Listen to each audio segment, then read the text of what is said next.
Welcome to the Smarter Science of Slim, the scientifically proven program where you eat more and exercise less to burn fat and boost health. Eat smarter, exercise smarter, live better. I am so ready for that. Hey everyone, Jonathan Bailor back with another bonus Smarter Science of Slim podcast. And friends, you know that sometimes when we have all of our guests are obviously brilliant people, but some of our guests, there's a resonancy, there's a rapport, there's an insight where I'm just like, man, we have got to get that person back on the show. Today's guest he's like Superman. I mean, the amount of content this guy generates, the amount of brains he has is amazingly impressive. He is always a font of insight and scientific information. He is the author of the wonderful new book, Disease Proof, the remarkable truth about what makes us well, which we talked about in detail in our first show. But today we've got some really provocative topics to cover. And, you know, he is just an internationally renowned expert in chronic disease prevention and weight management. Back in 2012, he was recognized and still is one of the most influential figures in health promotion internationally. He's a specialist in preventative medicine and the founding director of Yale University's Prevention Research Center. He's authored 11 other books besides Disease Proof. So there's no shortage of work. He's working right now on essentially ridding the world of disease. So you know I love him. Dr. David L. Katz, welcome back to the show, brother. Jonathan, great to be with you. Love the intro. I hope my mother is listening in because she'd love that. Well, David, it was I recently was speaking with one of my delightful friends in the industry who, a gentleman by the name of Jimmy Moore, who's just out there. He's talking about just his life experiences and some great success he's had. And someone commented on Twitter and said a comment which could be interpreted as hyperbolic, but really wasn't. And that was, people who are out there telling these stories and helping individuals to live better are saving lives. And they really are. And that's why, I get really excited about this stuff, because obviously you cover this in detail in your book and in some of your recent articles, but dedicating your life to saving lives, I think, is worth celebrating. That's pretty awesome. Well, thank you. I think so too. And, when you have the opportunity to do something like that, the question is, why wouldn't you? And, of course, everybody in medicine is involved in addressing health and protecting health. And in many cases, there's some exceptions. Maybe dermatologists aren't often involved in life and death situations. But, most of us in the clinical trenches do face life and death situations pretty routinely and literally are involved in saving lives when people come into the emergency room and are on the brink of death. But what we're talking about here, Jonathan, I think is more fundamental. We're trying to get down to the bedrock of, what really sets the course of health in motion over the lifespan? What are the major influences? And we know those answers. We've known those answers for a very long time, and we maybe have known them back to Hippocrates and Galen. But in the modern era, we've certainly known those answers back a couple of decades. And the trail I like to trace leads back to a 1993 publication in the Journal of the American Medical Association entitled Actual Causes of Death in the United States.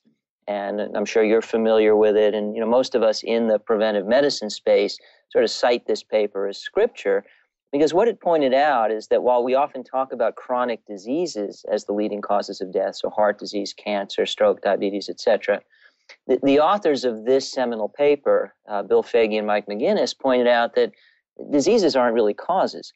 Diseases are effects, and the real questions are effects of what? So that they wrestled that issue under control, and they told us there were 10 factors on the list that accounted for almost all of the premature deaths that occur every year in the United States. But the list of 10 was overwhelmingly dominated by the first three, and I routinely refer to those first three as feet, forks, and fingers: physical activity, dietary pattern, and tobacco use. And ever since that paper in 1993, there's been a repetitive drumbeat in the literature telling us the same thing. And where it lands us, and this, of course, was the basis for writing Disease Proof, is if we avoid tobacco, and that's, that isn't always easy, but it's at least not complicated. If we're physically active on a regular basis, and if we eat a nearly optimal diet, we can eliminate close to 80% of all chronic disease. So talk about saving lives. It's incredible. 80% of heart disease can just go away 90% of diabetes could go away. Virtually all of the obesity epidemic could go away. So we could not just save lives because people on the brink of death don't die. We could save lives because people have more years in life and more life in years because chronic disease never develops. Now, it's interesting, Jonathan, we talk about saving lives. We are going to die eventually, right? I mean, so you never actually prevent death. But the issue is protecting life. What we really want is years of life and life in years. And the potential to do that, to protect both of those, is phenomenal. And it's largely in your hands and my hands and everybody's hands, but we don't know what to do with it. And that's something that we've got to fix. And, it's dangling right in front of us, just like ripe fruit there for the plucking. So it's irresistible. So absolutely, totally committed to protecting life. David, one thing that I really admire about you is it seems that there's a lot of people who are moving to, so there historically has been the conventional in quotations medicine, and then alternative medicine. And I've seen and spoken with many people who have lost a little bit of faith in conventional medicine. And I bring this up with you because you are at the top rungs of quote unquote conventional medicine, but I think you do a unique job at that. But the reason they've moved away is they go to their conventional medicine practitioner, and their conventional medicine practitioner does not reflect the simple and seemingly obvious truth you just said, and you talk about in Disease Proof, which is what you eat matters. Yeah, and so there are a number of issues here, Jonathan.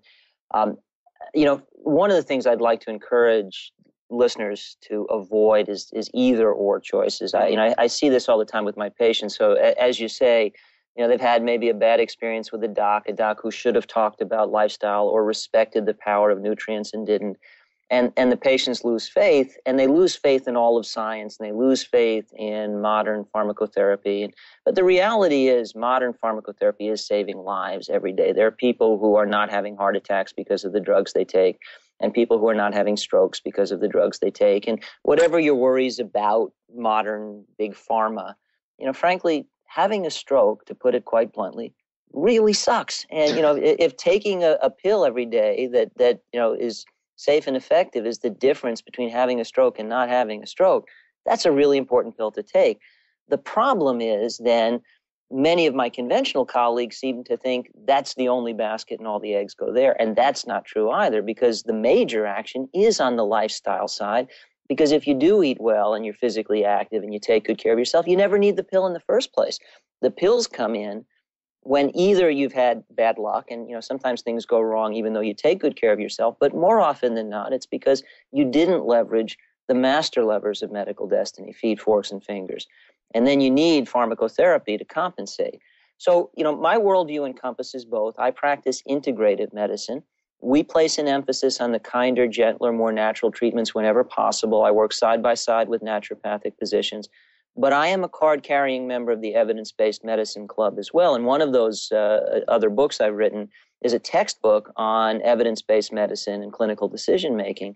And there's no question. You look at the epidemiology, and pharmacology is saving lives every day. And so what I think makes the most sense is take advantage of the power in your hands, protect your health from the get-go, don't need drugs in the first place. But if you wind up needing drugs, if you have hyperlipidemia or hypertension or diabetes, then recognize that you're much better off having the power of modern medical science at your disposal than not, because there was a time not that many decades ago when people got those diseases and just died. People got congestive heart failure and just died. And even in our lifetimes, one of the interesting things we can look at, anybody who doubts the power of modern pharmacotherapy, look at the life cycle, if you will, of HIV/AIDS.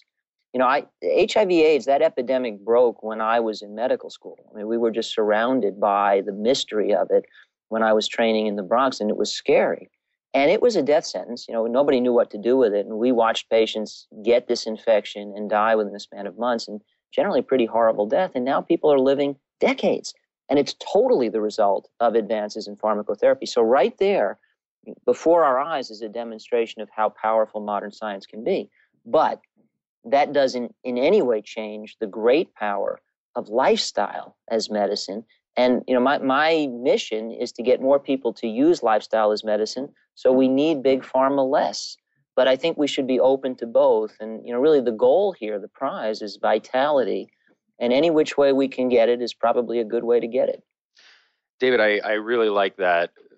Let's not make there be a false dichotomy when there doesn't need to be. I was speaking with a wonderful physician based out of Chicago, Dr. O. He has another podcast, and he was talking about how in some circles there's two fields of medicine. There's almost like emergency medicine, and there's never been a better time to get in a car accident. If you get in a car accident and you need to go to the hospital to get your leg set or something, back in Civil War times, you get your leg cut off. Like you just cut off the leg, whatever.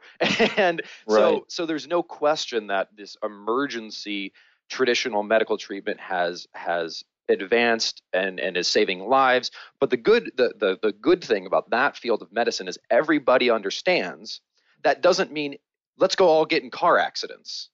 Like that's right. Well, exactly. And so I think that's a very good point, Jonathan, and it can be expanded. So, another effective treatment is bariatric surgery. But, do we really want to reroute our gastrointestinal tracts to fix a problem, obesity, that we could prevent at the level of our culture if we made good use of feet and forks the prevailing norm? And it's exactly like, well, let's just get in a car accident and get put back together. That's clearly less good than staying healthy in the first place or avoiding that car accident in the first place. But, it's absolutely true. The acute interventions of modern medicine are not only impressive, they can be quite stunning. And it isn't limited to the emergency room. You think about people with bad vascular disease. I mean, the revascularization procedures that can be done these days. I mean, the ways that gummed up hearts, if you will, can be cleaned out and restored. And the way that people in the middle of heart attacks can not only have their lives saved, but have their heart muscle saved so that the heart attack is aborted. It just doesn't happen. All of these are examples of stunning advances. And, another thing, Jonathan, people seem to be oblivious to this, but with all the concern that prevails, and I hear about it all the time, I hear about it from audiences, and I hear about it online, and I hear about it from my patients, worries about all the contamination that we put in the food supply and the environment, and it's got to be doing bad things and raising rates of cancer. And, well, I'm worried about it all too, but there's a simple reality here, and that is cancer rates are declining, and cancer deaths are declining even faster. And there again, it's largely due to the application of modern medicine, good detection methods, and highly effective treatments. But like that car accident, yeah, it's terrific that when you get to the emergency room and need to be put back together, that the team in the emergency room can do a slightly better job than all the king's horses and all the king's men. But it's much, much better not to fall apart in the first place. And that power is in our hands. We really can disease-proof ourselves if we use lifestyle as medicine. And the beauty of that is it's inexpensive. It's readily available. It doesn't just defend you against disease. It cultivates vitality, and you can share it with the people you love. As a parent, if you learn how to make good use of your feet and your forks, your kids are going to take advantage of that as well. They're going to have a longer, more vital life. I mean, there's no greater gift a parent can give a child. So this is the way to go. Let's use the medicine that's available when we need it. Let's need it less. And David, let's continue the car analogy maybe, and hopefully I don't take this too far off the farm here. I love analogies, but we're going to drive the car analogy right off the road. Huh? Yes, we're going to drive the car analogy right off the cliff. But one of the areas both you and I feel so passionate about, like we already talked about, let's not drive around in our car at 120 miles an hour with our eyes closed and no seatbelt on, because while, yes, the treatment when we crash will be better than it ever has, why not just not crash in the first place? Much better. We would especially not want to put our children in that car going 120 miles an hour with our eyes closed with no seatbelts on. But it seems like in our culture, as you've identified in your writing, as I've spoken to, the definition of children's food is basically, it means that the food, quote unquote food, the edible product, the sugar, starch, processed fat, garbage, is analogous to, from a nutritional perspective, putting your child in the front seat of a speeding car that you're driving with your eyes closed and no seatbelt on. Exactly right, Jonathan. And so I think that's a very apt analogy. The difference is time. And basically by feeding our kids junk, we're building their growing bodies out of junk and pretty much playing Russian roulette with their health. And the difference, whether it's a speeding car or a speeding bullet, and feeding kids junk is the timeline. So, a car crash, a bullet, those are things where we can see cause and effect play out in seconds. And so the connection is indelible in our minds. And our brains are basically hardwired to perceive cause and effect that way. If the cause is now and the effect is immediately after, we connect the dots. But the cause and effect of, feeding kids junk and then a lifetime of greater risk for obesity and chronic disease, it's every bit as indelible. It just plays out over years and decades instead of seconds, and we tend to be blind to that. But it's absolutely as indelible a link, and it's absolutely as irresponsible to neglect it. So I've gone on this rant of late. I've written a couple of pieces online for my usual sources. I write for U.S. News and World Report and the Huffington Post and LinkedIn. And one of the pieces that I wrote was Dieting Must Die. And what I mean by that is, we live in a culture where every year roughly 100 million people go on diets, adults go on diets. And we know that overwhelmingly, those people are parents with kids living at home. You look at the demographics of the United States, and some very high percentage of that group has kids living at home. And we also know that when people go on diets, they don't take their kids. So here we've got epidemic childhood obesity. We've got, kids who really need to learn how to eat well. We've got parents going on quick fix diets and leaving them out of it. So dieting must die. We need to reimagine it as approaching healthful living in a way that we can sustain and share. And then the other thing that I've started arguing for is the eradication of kid food. And this was a piece on U.S. News and World Report. And I'm actually working now with colleagues, Jonathan, to organize a national day of boycott to shine a spotlight on this issue. I imagine you watch nature programming. I do. I think probably at one time or another, everybody does. And inevitably, whatever critters we're looking at and enjoying, a big part of the show is about parenting. So, the parents are struggling to raise their offspring. And if you really think about the details of what's going on there, it's almost always about the pursuit of food. And it's about, often, parents teaching their kids what to eat and how to get it. So throughout nature, one of the critical elements of childhood is learning about sustenance, learning what to eat for a lifetime of sustenance. Parents teach their kids that, every species, certainly all of our fellow mammals, that's what they do. And then there's us.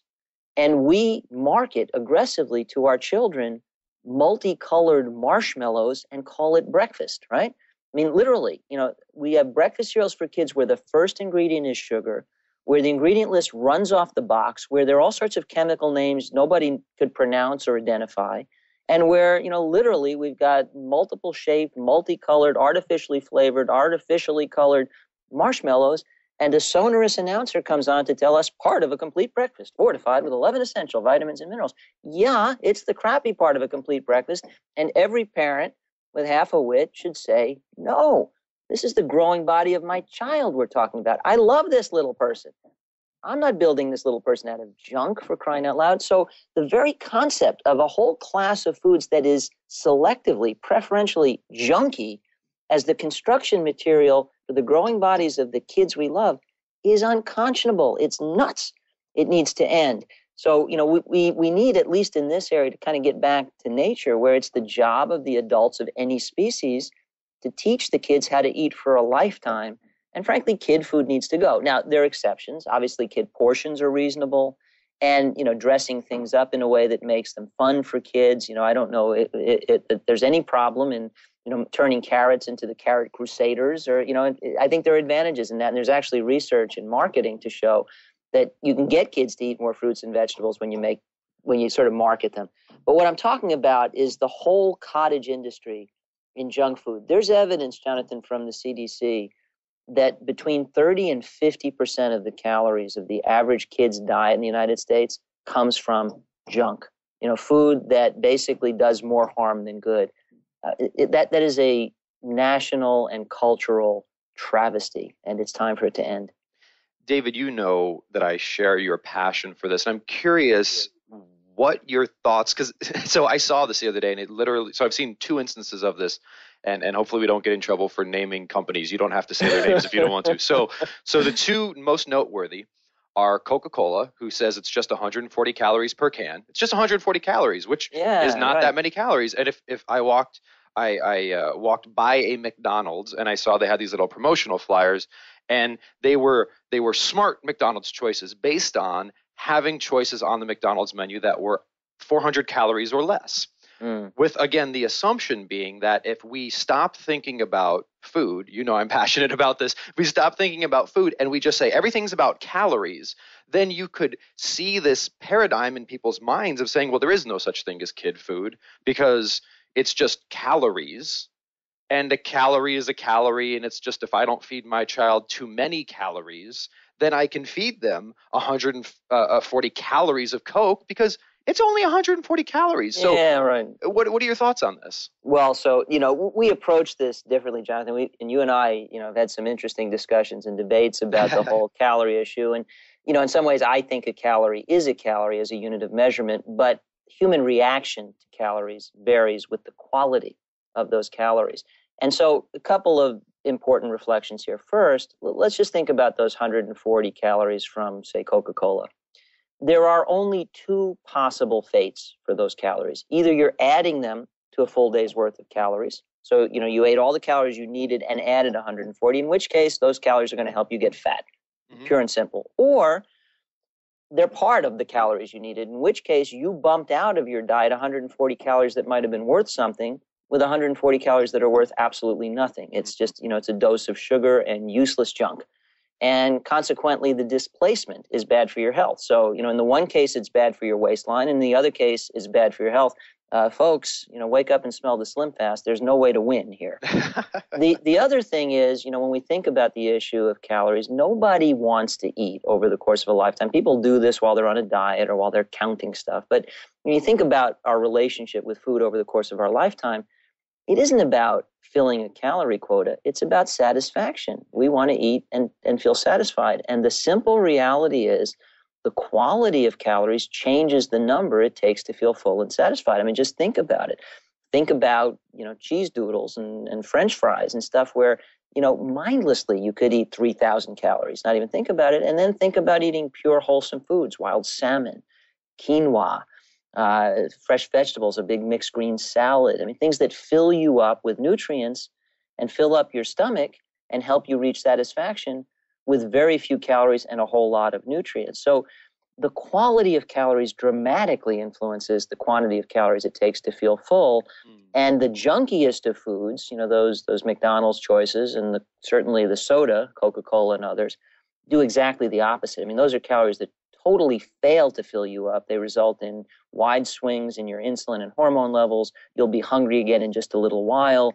Not only will those calories not fill you up, they'll make you want more of the same kinds of calories, and you will lose and lose and lose everything but weight, which you certainly will wind up gaining. So, I think the key here, and I think at the end, Jonathan, although we approach it somewhat differently, we arrive with the same basic conclusion.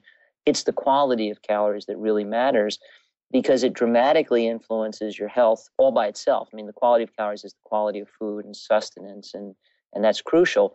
But the quality of calories dramatically influences the quantity of calories it takes to feel satisfied. And by the way, this is something that is pretty well substantiated in the peer-reviewed literature, but I have some very interesting direct real-world experience with this. As you know, I'm the principal inventor of the algorithm used in the Nuval nutritional guidance system. 1 to 100, the higher the number, the more nutritious the food, and it incorporates roughly 30 different nutrient properties. And we actually lay out a lot of the details of the Nuval system in disease proof and explain people what it does and how it works.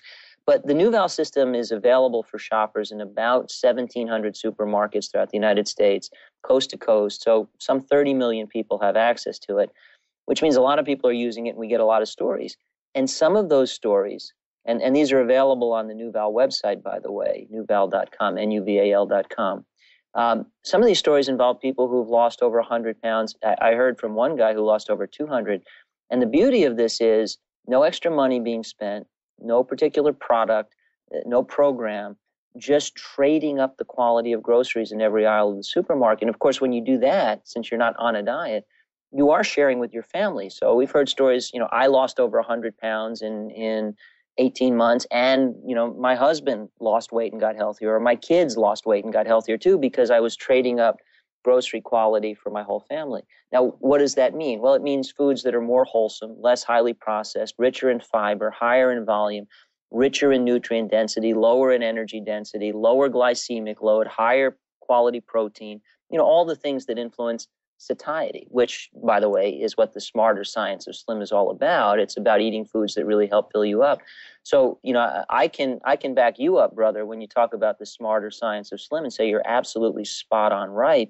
We have this real world evidence that when people shop smarter, they can get slim without going hungry. So, that's where I land on the issue of calories. Calories count, but counting calories is not the way to deal with the little buggers. The way to deal with them is to improve the quality of your food choices, and then the number of calories tends to take care of itself. If you go the other way and say, forget about quality, I'll focus on quantity, you're going to lose, and big food will laugh at you all the way to the bank.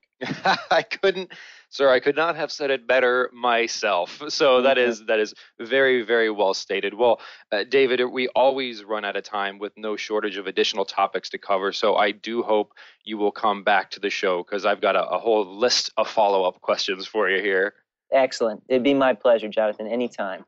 Well, again, folks, the man joining us today is the brilliant Dr. David L. Katz, the author of many books, the most recent of which is quite recent. I believe it came out on September 26th. So definitely check it out if you have not already, is Disease Proof, subtitle The Remarkable Truth About What Makes Us Well. You can learn more about the book online. You can also learn more about the man at davidkatzmd.com. David, thank you so much again for joining us. My pleasure, Jonathan. Take good care. Listeners, I hope you enjoyed this conversation as much as I did, and please remember, this week and every week after, eat smarter, exercise smarter, and live better. Chat with you soon. Wait, don't stop listening yet. You can get fabulous free SANE recipes over at carriebrown.com. And don't forget your 100% free eating and exercise quick start program, as well as free, fun, daily tips delivered right into your inbox at bailorgroup.com. That's Bailor group.com.